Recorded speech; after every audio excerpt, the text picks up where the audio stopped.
Good morning everybody and welcome back to the channel where today we are doing a mock showcase of probably one of my favourite mocks I've ever done. I mean, it's hard to say. I mean, can anything really compete with the Nintendo coaster? That's a video to check out if you want to. But today we're going over one of my older mocks from 2020. And this is what I have called Wonky Lane, and you can see it blurred in the background, and we're going to go through the pictures today. We're going to talk about some of the techniques and some of the secret details as well. So here is the mock from above, which I think is the best place to start. This is a bit over a bit of a big mock, bit over 32 by 32 studs in all directions, and the main catalyst for making this mock was its namesake, the Wonky Lane, which is of course built using the net technique.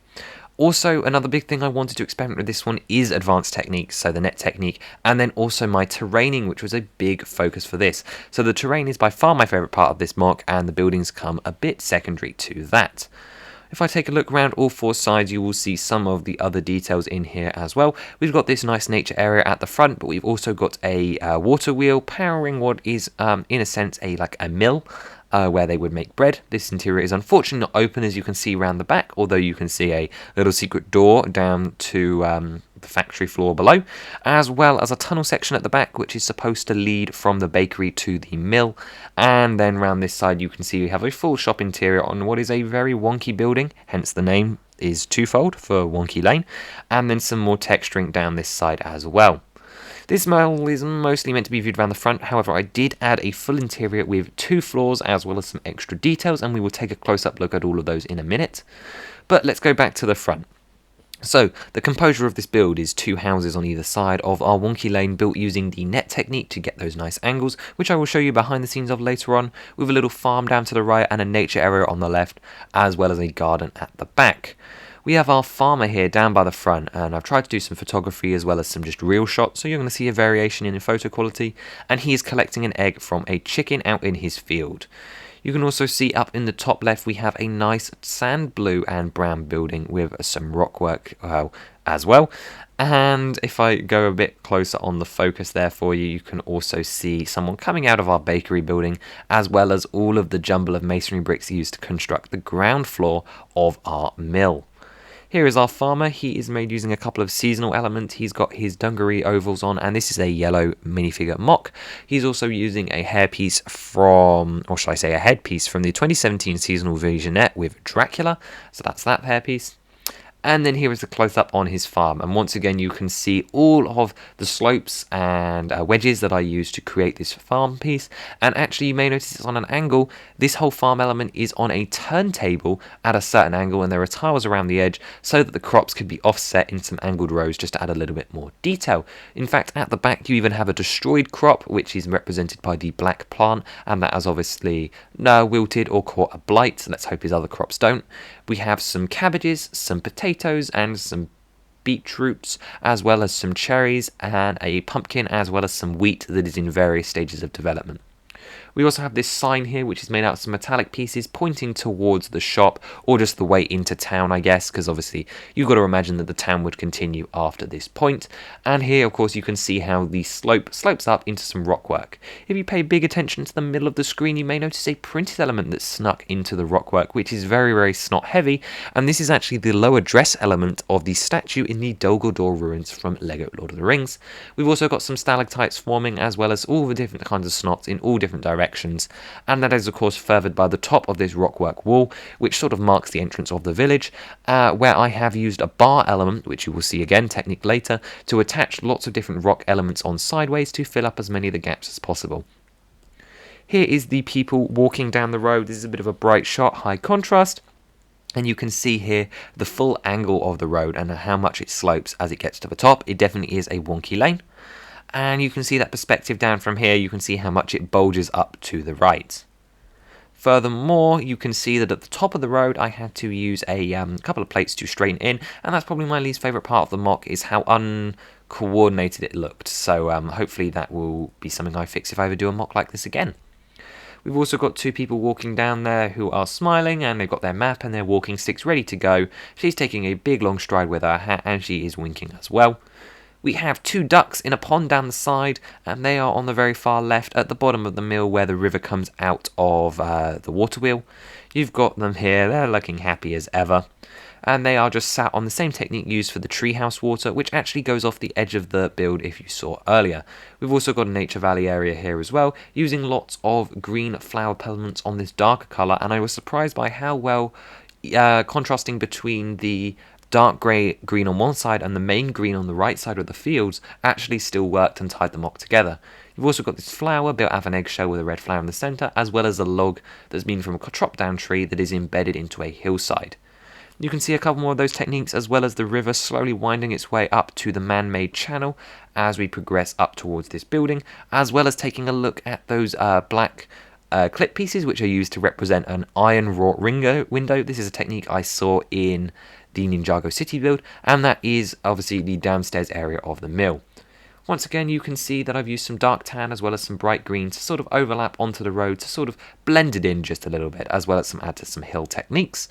And here is, of course, the side element. You may notice that just next to the water wheel, there are some brown grills on their side. This is supposed to represent another set of windows into the mechanism behind, obviously, where there'd be the big turning thing that like grinds the wheat, as well as just adding some air. It definitely feels like a mill that I've been to, where you have a lot of like holes to the outside, as well as, of course, you've got the upside grills on the outside, representing like a bit more of a man-made look.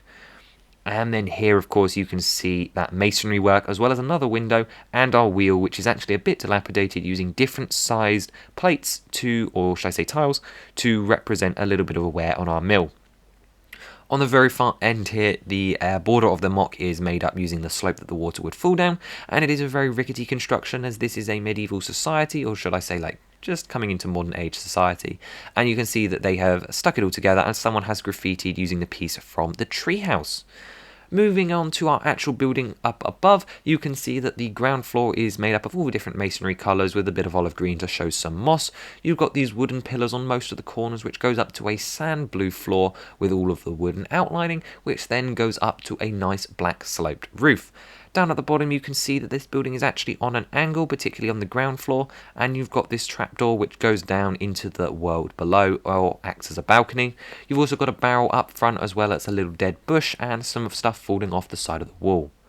Here, looking down, you can see the little staircase that falls down, as well as the angling techniques I used. It would definitely put a lot of stress on the pieces, and I'd say this is the most difficult technical mock I've had to make. You've got this pot, as well as a carrot and an apple here, and you can see those more clearly from this angle. And if I change the focus for you, you can see across the way the guy coming out of the bakery after going up a little step of steps. From above, you can see the height of these buildings are quite tall, as well as this gives you another angle of the rockwork. He's of course bought a donut. And taking another closer look at him, you can see the jumbly steps that lead up to the bakery, as well as the dark green path which leads to the edge of the mock from behind, which is something you can see here. And once again, the namesake, the buildings are very wonky. This is a more Tudor England building, showing how they overhung across the street. Maybe the angle is a bit extreme here, but I like it for what it is. You've also got another minifigure here with some glasses, showing the society is maybe a bit more modern than I let on originally.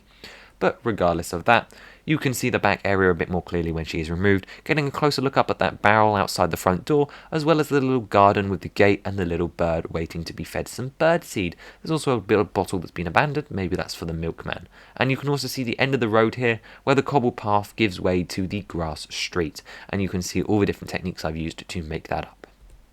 Round the back, once again, you get another look at the door down below, but also the main door and the little bell that rings to enter the flour mill. This is obviously the main entrance from the street if you're requesting flour, but the owner is actually the owner of the bakery, and they live in this building up on the blue floor, which is unfortunately not accessible, and they can use the secret tunnel if they need to.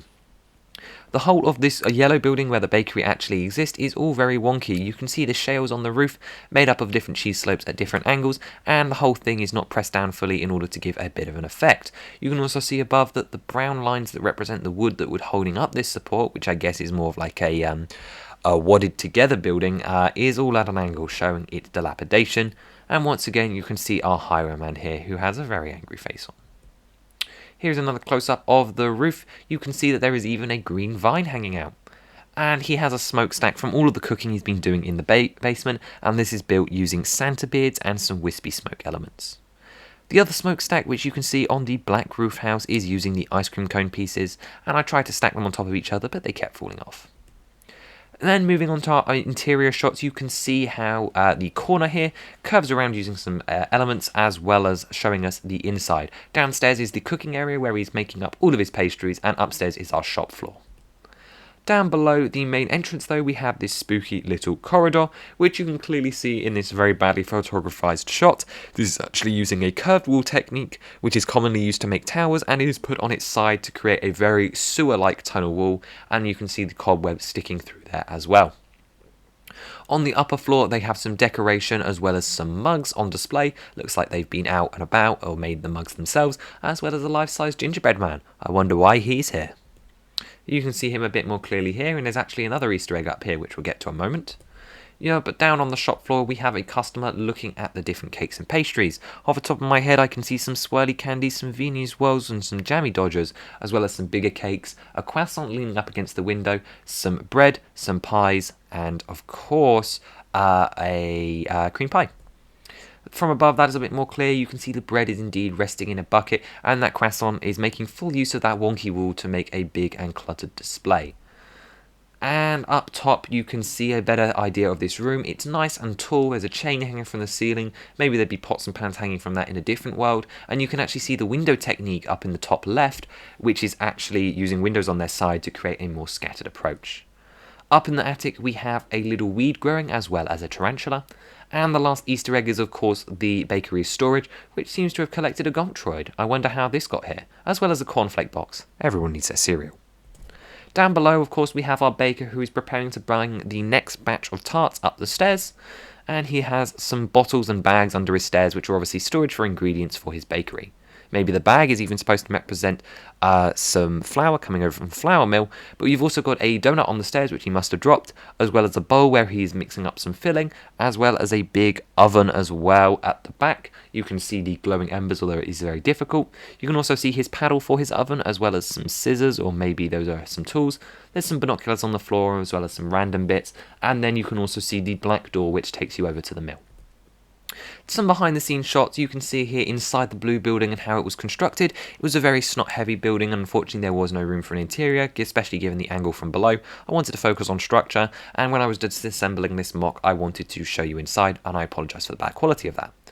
Here, of course, you can see how I built the log at the angle and also get a sneak peek at the netting for the road. You can see it sticking out using the studs to hold the pieces in place, as well as how I angled the log and then built around it to make it look like it's coming out of the ground. Then here, again, sorry for the bad image quality, you can see the railings that I layered sideways and then attached rock elements to create the bouldering effect on top of the rockwork. And that is actually going to do it for this mock showcase. I hope you enjoyed looking at this mock. I've been waiting to show this one for a while, but I had to process the images and choose and do a load of faffing stuff, so it took a little bit longer than I expected. Overall, I'm still super proud of this mock, and while I think Super Nintendo World and a couple of the others super pass it, this was a really fun experience getting to experiment with a lot of techniques and just building for fun again, which was really nice to do. So let me know what you thought of this mock and what your favourite part or technique was as well. Let me know if you spotted the Legend of Zelda reference. I don't know if it appeared in any of the images. She was in behind a window. So I will see you the next time, and have a good day. Bye bye.